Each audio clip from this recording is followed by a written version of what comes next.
أمرا إلا المودة في القربى آمنت بالله صدق الله العظيم وبلغنا رسوله النبي الكريم الرحيم الرؤوف الرحيم نحن على ذلك من الشاهدين والشاكرين إن الله وملائكته يصلون على النبي يا أيها الذين آمنوا صلوا عليه وسلموا تسليما. آوازیں بلند اتنی آواز سے پڑھیں کہ کم از کم زندہ ہونے کا ثبوت ضرور ہے.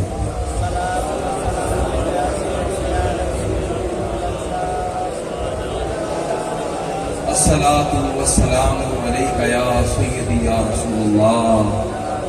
الصلاة والسلام علیک یا سیدی یا حبیب اللہ. الصلاة والسلام علیک یا محمد رسول اللہ. لاتعداد درود شفیع معظم نبی مکرم خاتم المرسلین یعنی کہ حضرت محمد رسول اللہ صلی اللہ علیہ وآلہ وسلم کی ذات پاک پر. اور آج میں اور آپ بہنیں بھائی دور دور سے آنے والے لوگ حضور قبلہ عالم سید فضل حسین شاہ رحمت اللہ علیہ فیض یافتہ حضور سلطان العارفین برہان الواصلین حضرت سخی سلطان باہو رحمت اللہ علیہ آپ کے آستانے پاک پر حاضر ہیں. اور ہم آپ کو حضرت امام عالی مقام کی اس پر رونق محفل میں پرسہ دینے کے لیے غم اور دکھ میں آپ کی بارگاہ میں حاضری پیش کرنے آئے ہیں. دعا ہے کہ حضور ہماری حاضری قبول فرمائیں اور آپ کے توفیل ہماری حاضری حضور غوث اعظم کی بارگاہ میں بھی قبول ہو جائے اور آپ ہی کے توفیل ہماری حاضری مولا کائنات علی ابن ابی طالب کی بارگاہ میں قبول ہو جائے اور آپ ہی کے توفیل ہماری حاضری خاتم المرسلین حضور کی بارگاہ میں قبول ہو جائے. کیونکہ ہم انہیں وسیلہ جانتے ہیں, ہم انہیں اپنے اور رب کے درمیان وسیلہ مانتے ہیں, اس لیے ہم اس جگہ پہ جمع ہیں. حاضرین محترم, آج کی یہ محفل عکس ہے رسول اللہ صلی اللہ علیہ وسلم کی اس حدیث کی کہ جس میں صحیح ترمذی میں حضور علیہ السلام کی حدیث راوی یوں بیان کرتا ہے کہ رسول اللہ بازار میں چلتے ہوئے جا رہے ہیں اور چند صحابہ آپ کے ساتھ ہیں, تو ایک چوراہے کے اندر امام حسین کو چلتے ہوئے اور کھیلتے ہوئے بچوں کے ساتھ دیکھا آپ نے, تو آپ مسکرا دیے کیونکہ حسین مسکرا رہے ہیں, حضور بھی مسکرا دیے کیونکہ حسین مسکرا رہے ہیں, اور آپ نے بڑھ کر حسین کو پکڑنا چاہا. آپ محسوس کریں گے میرے جملوں کو, جس طرح باپ اپنے بیٹے کو مسکراتے ہوئے دیکھتا ہے تو کھلکھلا اٹھتا ہے, حضور نے جب دیکھا تو کھلکھلا اٹھے اور بھاگے. وہ رسول جو کبھی تیز پیر نہیں چلتا, وہ تیز پیر چل کے حسین کے پاس گیا, تیز پیر چلتے ہوئے. اب حسین ابن علی نے جب دیکھا کہ نانا میرے نانا مسکراتے ہوئے آ رہے ہیں, تو آپ دائیں سے بائیں طرف بھاگے, حضور حسین کے پیچھے بائیں طرف بھاگے. ابھی ہاتھ نہیں آئے تو حسین بائیں سے پھر دائیں طرف بھاگے. رسول اللہ بائیں سے دائیں بھاگے. اصحابہ رسول دیکھ رہے ہیں نبیوں کا تاجدار ہے, نبیوں کا سلطان ہے, رب کا محبوب ہے, حسین کے ساتھ چوراہے میں کھیل رہا ہے. یہ تعلق اور نسبت ہے رسول اللہ کو حسین کے ساتھ. یہ نہ سمجھیے گا اور یہ کبھی گمان نہ کیجیے گا کہ رسول اللہ کا کوئی عمل بھی غیر ارادی ہوتا ہے.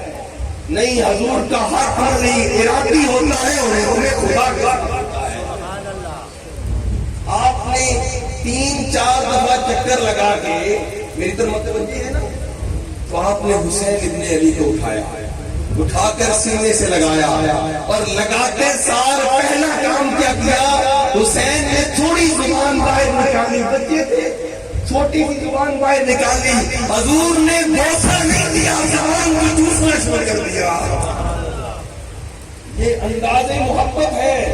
اور چوس کے آپ غور کریں گے، راوی لکھتا ہے اور امام حاکم نے اس کی شرح لکھی ہے، فرماتے ہیں امام عالی مقام نے منہ بند کیا، حضور نے اپنی زبان حسین کے منہ پہ دنسا دی اور اپنی زبان کو حسین نے چسوایا، حسین کی زبان خود چوسی، اپنی زبان حسین پہ چسوائی، اور پھر سینے سے لگا کے صحابہ کی طرف منہ کر کے کہا تم جانتے ہو یہ کون ہے؟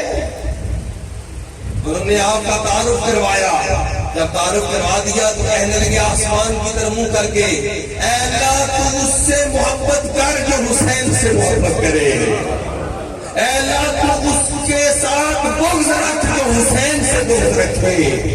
اور پھر حضور نے دوسری حدیث نقل کی، فرمایا جس نے حسین سے محبت کی اس نے مجھ سے محبت کی، جس نے مجھ سے محبت کی اس نے خدا سے محبت کی۔ یہ وہ اظہار ہے کہ حضرت ابو ہریرہ حدیث کے راوی ہیں، وہ صحیح ترمذی میں اس حدیث کو نقل کیا گیا ہے۔ آپ فرماتے ہیں ایک دن حسین مسجد میں تھے اور میں تک رہا تھا کہ تاجدار کائنات کے پاس آ کر کھڑے ہوئے اور کہنے لگے نانا جان میں نے آپ سے اوپر ہونا ہے، میں نے آپ سے اوپر ہونا ہے۔ تو آپ نے کیا کیا کہ حسین ابن علی کو اٹھا لیا۔ اب محسوس کر رہے ہیں بچے کو کیسے اٹھاتے ہیں، اٹھاتے گئے اتنا اٹھایا کہ حضور امام عالی مقام کا سر حضور کے سر سے اوپر نکل گیا۔ تو وہ بار بار کہہ رہے تھے اور اوپر اور اوپر اور اوپر، حضور اور اوپر کیے جا رہے ہیں اور اوپر کیے جا رہے ہیں۔ آگے کہ حضرت امام عالی مقام کی ٹانگیں حضور کے چہرے مبارک کے پاس آ گئی اور کہنے لگے مسکرا کر بیٹے اب گر جائے گا، نیچے آ تکلیف برداشت نہیں کر سکتا۔ حاضرین محترم، یہ مجلس اور یہ محفل وہی اظہار محبت ہے جو حضور نے فرمایا تھا جس نے حسین سے محبت کی اس نے مجھ سے محبت کی۔ ہم حسین ابن علی سے محبت کا اظہار کر کے اصل میں محبت رسول اللہ کا اظہار کر رہے ہیں، اور محبت رسول اللہ کا اظہار کر کے ہم اصل میں محبت الہی کا اظہار کر رہے ہیں کہ اللہ ہم بندے تیرے ہیں، غلام تیرے ہیں، جس کو تو منتخب کرتا ہے اس کے لیے گریا چوگٹ جمع ہونے کو تیار ہے۔ حاضرین محترم، ہم تو غلامان حسین ہیں، غلامان اہل بیت ہیں، محبان اہل بیت ہیں، کیوں ہم ہیں نہیں؟ ہم ہیں تو جمع ہیں۔ اور سید وسیم الدین سہروردی کا ایک بڑا خوبصورت جملہ ہے، میں جب یہ تحریر اپنی گفتگو کو قلم بند کر رہا تھا، اس کے اسٹیپس بنا رہا تھا، تو جب یہاں پہنچا تو غلام کا جملہ آیا تو بے ساختہ وسیم الدین سہروردی کا وہ جملہ میرے ذہن میں آیا کہ فرمانے لگے ہم تو پنج تن کے غلام ہیں، آئے آئے میں تو پنج تن کا غلام ہوں۔ جو غلام ہے وہ 1 2 3 دفعہ صدا بلند کرے، میں تو پنج تن کا غلام۔ تقریر ساری میں نے آپ کو سنانی ہے، آپ نے یہ ذکر مجھے سنانا ہے، میں تو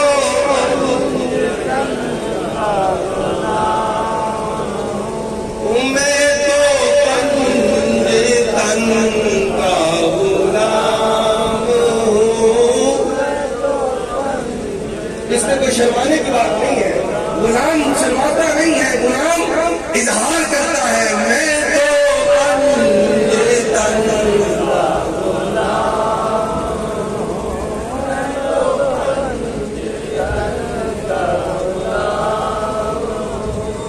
تو حاضرین محترم، اب میں گفتگو کا جو میرا موضوع ہے وہ ہے کیا محبت اہل بیت ایمان ہے؟ کیا محبت اہل بیت ایمان ہے؟ کیٹیگوریکلی دلائل دوں گا کہ محبت اہل بیت ایمان ہے. میرا سوال سمجھ لیا آپ نے جس پر دلائل دوں گا؟ کیا محبت اہل بیت، مودت اہل بیت ایمان ہے؟ یہ ہے سوال. اور اس سوال کے اوپر اب جانتے ہیں کہ اسلام کی تاریخ میں ابتدا سے ہی دو گروہ بن گئے، اور ایسے گروہ بن گئے کہ جنہوں نے انتہا پر چلے گئے، اور ایسی انتہا پالی کہ اسلام کے اصل تصور کو ہماری آنکھوں سے اوجھل کر دیا، بلکہ اسلام کو تو دو ٹکڑوں میں تقسیم کر دیا.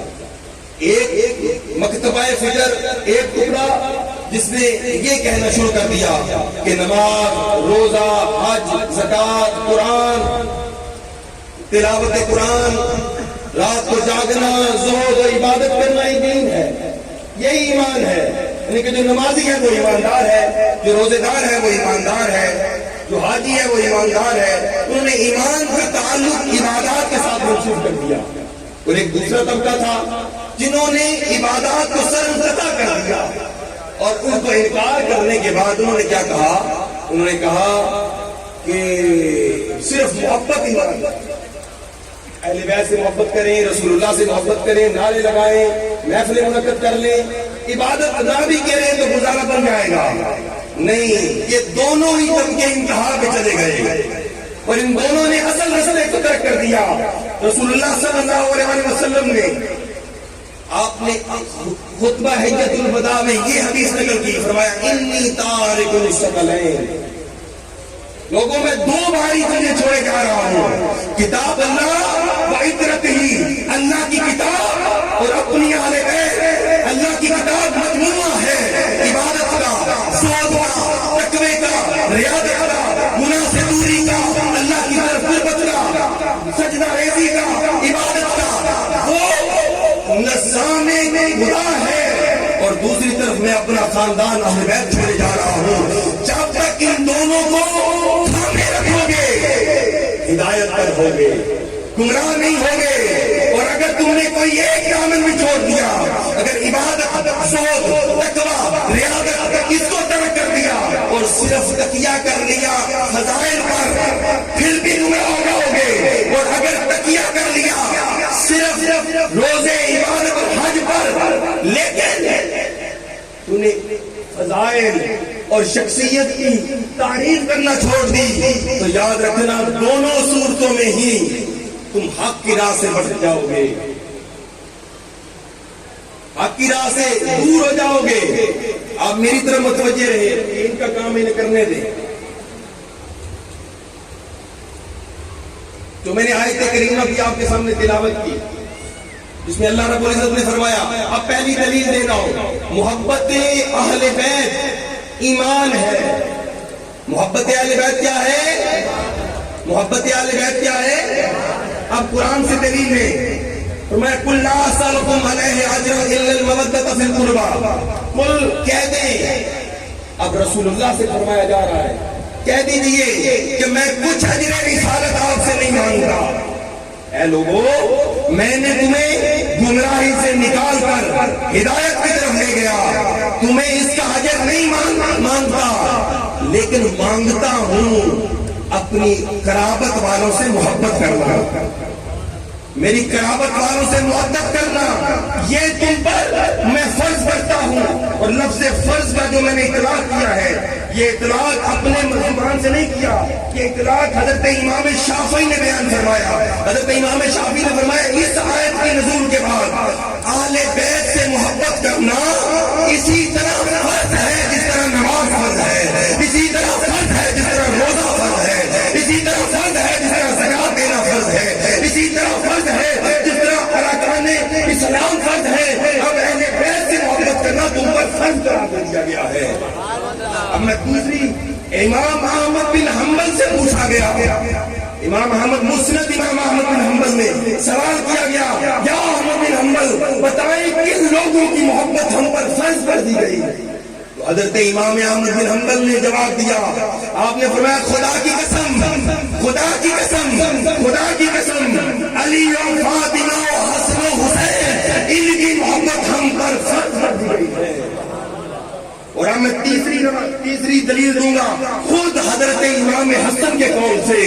راوی خود امام حسن ہے اور اس حدیث کو احمد بن حنبل نے نقل فرمایا اور فرماتے ہیں آپ نے مسجد کے اندر خطاب کرتے ہوئے کہا خدا کی قسم ہماری محبت تم پر فرض کر دی گئی ہے. اور اسی حدیث کو پھر امام احمد بن حنبل کے بعد امام حاکم نے تحریر فرمایا, اسی کو ترمذی نے تحریر فرمایا اور اگلی حدیث حضرت عبداللہ ابن عباس نے تحریر فرمایا اور فرمایا رسول اللہ نے فرمایا ہے. اور اس کے حکم کی شرح اب امام طبری سے پوچھے. معجم الکبیر جلد نمبر 11 صفحہ نمبر 444 اصحابہ نے رسول اللہ سے سوال کیا. یہ تفاسیر پچھلی تفاسیر امام حسن نے کی اور عبداللہ ابن عباس نے کی, ترمذی نے کی, شافعی نے کی. اب رسول اللہ کی زبان سے سنتے ہیں کہ رسول اللہ نے کیا کہا. اصحابہ رسول نے پوچھا اور یہ حدیث حضرت عبداللہ ابن عباس نے نقل فرمائی.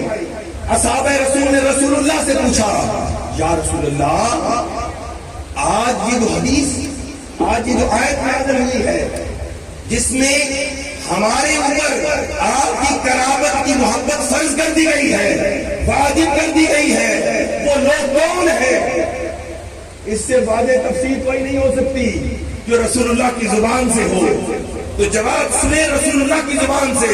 رسول اللہ نے فرمایا علی و فاطمہ و حسن و حسین, فرمایا تم پر فرض کر دیا گیا ہے علی, فاطمہ, حسن اور حسین کی محبت تمہارے ایمان کا حصہ بنا دی گئی ہے. اب کوئی شخص یہ نہ سمجھے کہ میں نماز پڑھ کے ایمان والا ہو سکتا ہوں, کوئی یہ سمجھے کہ میں روزہ رکھ کے ایمان والا ہو سکتا ہوں, کوئی یہ سمجھے کہ میں عبادت کر کے ایمان والا ہو سکتا ہوں. ہاں تم کلمہ پڑھ سکتے ہو لیکن اہل ایمان تب ہو سکتے ہو جب تم اہل بیت کی محبت اپنے اوپر فرض کر دو گے. اب یہاں پر ایک جملہ سنے اور اس جملے کی شرح لے دے. لفظ محبت کا اطلاق نہیں ہے, یہاں پہ مودت کا اطلاق ہے اور مودت کی بڑی تشریحات ہیں. ایک تشریح میں کر دیتا ہوں آپ کے سامنے. محبت کہتے ہیں دل میں کسی کے بارے میں اچھا خیال کا پیدا ہونا.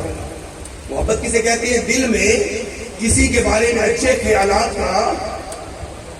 مجبوری کے تحت ہو سکتا ہے آپ اس کے ساتھ منہ بنا کے بیٹھے رہے, اندر محبت ہو, منہ سے آپ اس محبت کا اظہار نہ کریں. ہو سکتا ہے ہاں, یا ہو سکتا ہے کسی کے لیے آپ کے دل میں نفرت ہو لیکن مجبوری کے لیے آپ اس سے محبت والی باتیں کرتے پھریں. لیکن لفظ مودت کا اطلاق سنیے گا. مودت تب ہوتی ہے جس سے محبت کرے اس کا اظہار بھی کرے, بغیر اظہار محبت نہیں ہے. محبت کہتے ہوئے ہیں پہلے محبت کرے تھے لوگوں کو پیٹ پیٹ بلوائے, میں تو غلام پر ہوں. یہ ہے مودت. بندہ جب یہ کہے میں تو پنجے تن کا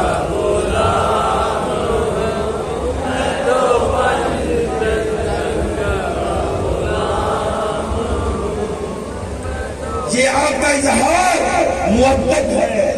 یہ جو آپ کہہ رہے ہیں نا کہ میں پنجتن کا غلام ہوں, یہ ہے محبت. اور یہ صداقت میں بلند کرنی ہے, کریا کریا, بستی بستی. جب یہ صدا بلند کرو گے تو محبت نہیں محبت ہو جائے گی. اب ذرا سنیے گا اس آیت کے اندر, یہ جو آیت نازل ہوئی اس کے اندر قرابت سے محبت کا حکم ہے. میں سانس لے کے آرام سے آپ کو سمجھانا چاہتا ہوں کہ آپ میری بات کو سمجھیں, جوش خطابت میں نہ چلے جائیں. میں آرام سے آپ کو ایک بات آپ کے ذہنوں میں اتارنا چاہتا ہوں. قرابت کے بڑے معنی بیان کیے گئے, بہت زیادہ معنی. قرابت میں کون کون ہے؟ یاد رکھیے گا قرابت 3 چیزوں میں ہوتی ہے. کسی بھی بندے کی قرابت 3 چیزوں میں ہوتی ہے, چوتھی قرابت نہیں ہوتی. پہلی ہوتی ہے قرابت زمانی, دوسری ہوتی ہے قرابت مکانی, تیسری ہوتی ہے قرابت نسبتی. پہلی قرابت مکانی سے پہلے آپ قرابت مکانی کیا ہے؟ یعنی ہم جہاں رہتے ہیں تو یہ مکان ہمارے ہیں, یہ ہمارے قریب ہے, یہ لباس ہمارے قریب ہے, یہ آستانہ ہمارے قریب ہے, تو یہ قرابت کی محبت ہو گئی. رسول اللہ نے فرمایا جس نے مدینے شہر والوں سے لڑائی کی، جس نے مدینے شہر والوں سے لڑائی کی، اللہ قیامت کے دن انہیں جہنم میں ایسے غرق کرے گا جیسے نمک پانی میں غرق کر دیتے ہیں۔ یہ اہل بیت سے نہیں، مدینے والوں سے بات ہے، کیونکہ مدینے کو حضور سے قربت ہے۔ اب ہر شہر والے سے لڑنے والے پر یہ اطلاق نہیں ہے، صرف مدینے والے پر اطلاق ہے۔ اب دوسری زمانی تعلق کیا ہے؟ جو حضور کے زمانے میں ہوئے، جنہوں نے حضور کے پاؤں چھوئے، جو حضور کے سامنے بیٹھے رہے، جو حضور کے اصحابہ کے لائے، وہ زمانی تعلق تھا۔ یہ کیسے ہو سکتا ہے کہ اصحابہ رسول کی تمہید کرنا اور اصحابہ رسول پر کام کرنا محبت اہل بیت ہو سکتا ہے؟ نہیں، زمانی محبت اور زمانی قربت میں جو حضور کے زمانے میں تھا اور جو ایمان پر گیا، اس سے بھی محبت کرنا ایمان کا حصہ ہے۔ اور اب تیسری چیز ہے نسبتی قربت۔ نسبتی قربت کیا ہوتی ہے؟ خاندان، اولاد، نسب۔ آپ نے اور اس میں اس کا معنی لے لیں، فرمایا جس کو مکانی نسبت حاصل وہ بھی کرنے والا، جسے زمانی نسبت حاصل وہ بھی کرنے والا۔ لیکن سنو، اہل بیت تو وہ ہیں جنہیں مکانی نسبت بھی حاصل تھی، جنہیں زمانی نسبت بھی حاصل تھی، جنہیں نسبتی نسبت بھی حاصل تھی۔ یہ حضور کے وہ ہیں جن کو حضور نے چادر میں ملا کر کہا، اللہم ہؤلاء اہل بیت، اے اللہ یہ اب ان سے محبت کرنا ہم پر فرض اور واجب کر دیا گیا ہے۔ اور اب میں آپ کو ایک ایسی آیت قرآن سے دینے لگا ہوں جس پر کبھی کسی کو اختلاف ہی نہیں آیا، اور یہ آیت ہے سورہ طور سے۔ کہاں سے آئی سورہ؟ آپ جا کے گھر میں پڑھیے گا، سورہ طور 18ویں آیت سے 21ویں آیت تک اللہ رب العزت نے فرمایا قربت اور ذریت کی۔ اور اس کی میں پہلے آپ کو تمہید باندھ دوں۔ لوگ کہتے ہیں کہ ٹھیک ہے جی، ہم علی ابن ابی طالب کو مانتے ہیں، حسین ابن علی کو مانتے ہیں، حسن ابن علی کو مانتے ہیں، لیکن آج کے سادات کو نہیں مانتے۔ یہ اس طرح کے ریاست گزار نہیں ہے، یہ اس طرح کے عبادت گزار نہیں ہے۔ ٹھیک ہے جی، ہم ان کو مان لیتے ہیں، لیکن آج والوں کو نہیں مانتے، کیونکہ ان کی عبادت زہد ریاضت اتنی نہیں ہے، نسبت قربتی اتنی نہیں ہے۔ اس پر میں آیت لانے لگا کہ ہمیں آج آج کو کیسے ماننا ہے، اور آیت لینے لگا ہوں سورہ طور سے۔ میں اس لیے بار بار بیان کرنے لگا ہوں کہ پڑھیں جا کے قرآن کو، قرآن مجید سورہ طور 18ویں آیت اللہ رب العزت نے فرمایا ان المتقین فی جنات النعیم، جو متقی ہوں گے وہ جنت نعیم میں رہیں گے۔ متقی کہاں رہیں گے؟ بولے متقی کہاں رہیں گے؟ بھائی سمجھ آ رہی ہے آپ کو؟ متقی کہاں رہیں گے؟ جنت نعیم میں رہیں گے۔ اب میں دو آیتیں چھوڑ کر اگلا ترجمہ کرنے لگا ہوں۔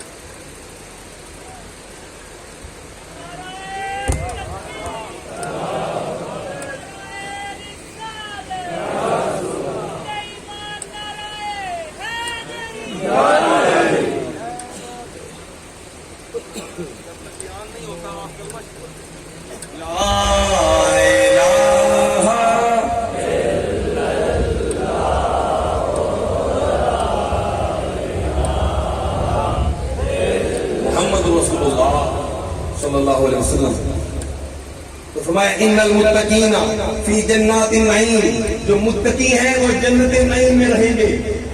اچھا پھر کیا ہوا؟ فرمایا والذین آمنوا، اور جو لوگ ایمان لائے، واتبعت، اور اتباع کر لی، ذریاتہم بالایمان، فرمایا اور جو لوگ ایمان لائے اور ان کی اولادوں نے اپنے جد کا، اپنے خاندان کے وارثین کا رستہ اختیار کیا، یعنی کہ وہ متقی ہوئے اور ان کی اولاد جو ہے انہوں نے اپنے والدین والا رستہ اختیار ہے۔ بات سمجھ آ رہی ہے؟ والدین متقی ہیں، اولاد ایمان بھی لے آئی، انہوں نے رستہ بھی وہ اختیار کر لیا جو ان کے والدین کا تھا۔ آگے فرمائے الحقناہم بذریاتہم، لیکن ان کی عبادتیں اپنے آباء و اجداد جیسی نہیں ہیں۔ متقین کی اولاد کی عبادتیں ان کے والدین جیسی نہیں ہے الحقناہم بذریاتہم، لیکن ان کی اولاد ہونے کے ناطے انہیں صحیح رکھا جائے گا جہاں ان کے اجداد کے رکھا جائے گا۔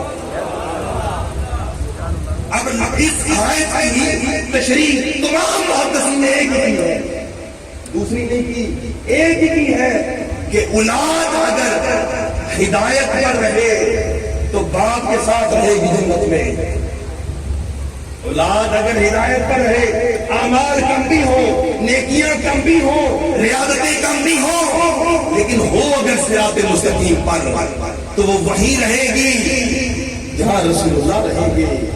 اور اے یہ اہل بیت، یاد رکھیں ہمیں قدر کبھی بھی اپنی عبادت میں نہیں ہے، ہم نے فخر کبھی بھی اپنی عبادت میں نہیں کیا، ہمیں جب بھی فخر ہے رسول اللہ کی نسبت کے ساتھ فرق ہے۔ ہم یہ نہیں کہتے تم میرا ہاتھ تھامتے ہو، میں یہ کہتا ہوں یہ ہاتھ میں خون حسین ہے، اس ہاتھ میں خون مصطفیٰ ہے، تم نے میرا سمجھ کے نہیں مصطفیٰ اور حسین کا سمجھ کے دعا کرو۔ یہ پگڑی میری نہیں ہے، یہ پگڑی حسین ابن علی کی دی ہوئی تحفہ ہے، یہ پگڑی جس کے لیے رسول اللہ نے شیب ابی طالب کی گھاٹیوں میں دین کو بلند کرنے کے لیے آہیں اور بقائے جمع کی، یہ اس کی امین ہے پگڑی جسے سر پہ باندھا گیا ہے، اس کی تنخیص، اس کی بے حرمتی میری بے حرمتی نہیں ہے، اس کی تنخیص یاد رکھو، اگر کوئی کسی سید سے بے حرمتی کرتا ہے، کسی سید کا بے حیائی کرتا ہے، کسی سید کے ساتھ تانوانی کرتا ہے، یاد رکھنا اس کے ساتھ وہی حشر ہو جا کے مزید اور آنے جدید کے ساتھ ہوگا۔ یہ بات اپنے ذہن میں رکھیے گا، کیونکہ ذریت میں وہیں رہے گی جہاں اس کے اجداد رہیں گے، اور خود سیدہ طیبہ طاہرہ، آپ نے پوچھا یا رسول اللہ میں کہاں رہوں گی جنت میں؟ تو فرمایا بیٹی تو میرا جہان ہے، تو جنت میں میرے ہی تو گھر میں رہے گی۔ فرمایا انبیاء، فرمایا انبیاء تو اس سے نیچے ہوں گے، تو میرے گھر میں رہے گی۔ اب بتائیں انبیاء افضل ہیں، لیکن آپ کو قربت رسول اللہ اوپر لے گئی۔ اب آخری دلیل لے لیں، اور اپنے گفتگو کو تمام کر دیا میں نے اپنی آخری دلیل کے ساتھ۔ انما یرید اللہ لیذھب عنکم الرجس اہل البیت ویطہرکم تطہیرا۔ آیت کا ترجمہ سن رکھا ہے آپ نے، بے شک ارادہ خداوندی ہے کہ اس نے آل بیت کو رجس سے دور کرنا ہے، پلیتی سے۔ آپ کہیں گے یہ ممکن کیسے ہے؟ آگ ہو اور گرم نہ ہو، آگ ہو پانی ہو اور گیلا نہ ہو، پانی ہو آگ ہو گرم، ایسا ممکن ہے؟ اللہ کہتا ہے ہوں گے بھی انسان لیکن گناہ نہیں کریں گے، ہوں گے بھی انسان لیکن خیالات میں بھی تصورات میں بھی گناہ نہیں کریں گے۔ کہیں گے ممکن کیسے ہے؟ عقل نہیں مانتی، عقل تسلیم نہیں کرتی، اتنے پاک ہو سکتے ہیں؟ فرمایا یہ تو اتنے پاک ہیں کہ بچے بھی پیدا کرتے ہیں پھر عبادت کرتے ہیں۔ ارے تم کہتے ہو سمجھ نہیں آتی یہ کس طرح پاک ہے؟ فرمایا تیری اور میری حالت یہ ہے، ہم حالت جنابت میں مسجد میں رہ سکتے ہیں، یہ اتنے پاک کیسے ہیں؟ جہاں بچہ پیدا کرے ماں 40 دن عبادت نہیں کرتی، وہ جگہ پلید ہوتی ہے۔ وہ یہ بچے بھی مسجد میں پیدا ہوتے ہیں، جن کا باپ کعبے میں پیدا ہوتا ہے، ارے ان کے والد مسجد میں رہتے ہیں۔ ارے سوال کرو گے یہ اتنے پاک ہیں کیسے؟ یہ جتنی میں باتیں کر رہا ہوں آپ کہیں گے یہ پاکی والی باتیں نہیں ہیں، یہی تو پلیتی والی باتیں ہیں۔ تو آپ کہہ رہے ہیں پھر پاک ہے؟ سویا یہ پاک اپنے جسمی حرکت سے نہیں ہے، یہ خدا کے ارادے سے پاک ہے۔ خدا نے کہا میں نے ارادہ کر لیا ہے یہ رہنے کے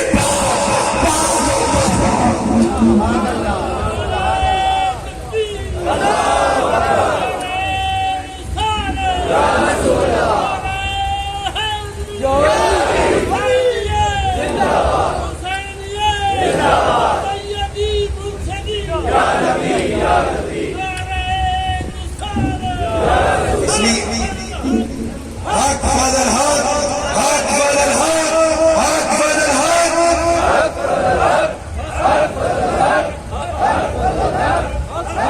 حاضرین محترم، کبھی بھی سادات کو ان کی نیکیوں کے ساتھ مت تولنا. نہ وہ پھٹے پرانے کپڑے لے کے آئے، وہ سر میں ٹوپی پھٹی پرانی پہن لے، اس کو ٹوپی اور پگڑی سے نہ اس کی عزت کرنا. نہیں، اس کی عزت تو خون کی وجہ سے ہے، اس کی عزت تو رسول اللہ کی وجہ سے ہے، اس کی عزت تو سیدہ طیبہ کی وجہ سے ہے. ارے وہ تم سے عزت والا ہے، رہے گا تیری عقل مانے یا نہ مانے. اور میری آخری دلیل اسی آیت کا دوں گا. اور ہماری عقل ہر چیز مانتی بھی نہیں ہے، ہماری عقل ہر چیز تسلیم بھی کرتی. بولے ہماری عقل ہر چیز تسلیم بھی کرتی. بتائیں آپ کو موسیٰ علیہ السلام کا ڈنڈا سمجھ آتا ہے؟ بیٹا محترم بیٹھ جائیے گا، ایک منٹ بیٹھ، یہی بیٹھ جائے. آپ بھی خود کو بیٹھ جائے، بیٹھے میری طرف متوجہ رہیے گا. یہ اب اہل علم کے لیے تیز گزر جاؤں گا. آپ کو موسیٰ علیہ السلام کا عصا سمجھ آتا ہے؟ وہ پھینکا عصا بنا اژدہا کھا گیا سارے سلام. بتاؤ کس کی عقل مانتی ہے؟ پر یہ عقل ماننے یا نہ ماننے دلیل قرآن دیتا ہے. قرآن کی دلیل کیسے سے ماننا پڑے گا. اچھا ابراہیم کی آگ بتاؤ عقل مانتی ہے؟ ہو آگ، بندہ چلتا پھرے ہو کچھ نہ، عقل مانتی ہے؟ بولو عقل نہیں، عقل مانتی ہے؟ ابراہیم کی آگ عقل مانتی ہے؟ نہیں مانتی. آگے چلتے ہیں. حضرت عیسیٰ علیہ السلام نے مٹی پکڑی، پتلا بنایا، پھونک ماری، ہوا میں اڑ گیا. چیزاں کہ اللہ بنانا سی، ادھر عیسیٰ بنا رہا ہے پرندہ. عقل مانتی ہے؟ نہیں. اچھا ابراہیم نے لیے پرندے لے کر لیے ذبح کر کے پہاڑیوں پر پھینک کے کہا آ جاؤ، وہ زندہ ہو کے آ گئے. عقل مانتی ہے؟ اور بولو عقل مانتی ہے؟ پر کیوں مانتے ہو؟ دلیل قرآن سے لایا. بتاؤ نوح کا پانی وہ ایک کنویں سے نکلا تھا، پوری دنیا کو ڈبو گیا. عقل مانتی ہے؟ نہیں آخرا میں اگلی گل ہے.